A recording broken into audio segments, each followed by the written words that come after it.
If you deal with allergies or asthma, you know how frustrating it can be to feel like the air around you is working against you. That's where HEPA filters come in. They're a game changer for anyone who wants cleaner, healthier air.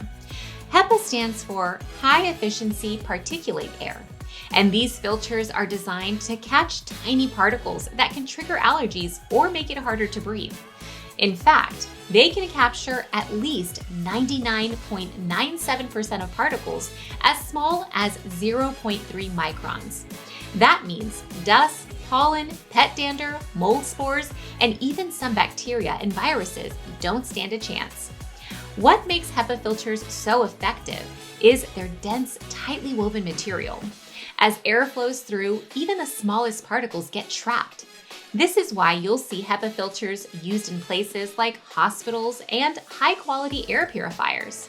They're built to deliver ultra-clean air. But before you rush to grab one, here's something to keep in mind.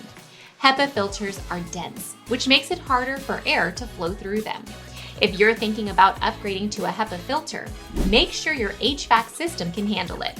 Do you think a HEPA filter could help with your air quality? Or are you already using one? Let me know in the comments. I'd love to hear your thoughts. If you found this helpful, don't forget to like the video. It's a quick way to support the channel and help others learn about cleaner air too.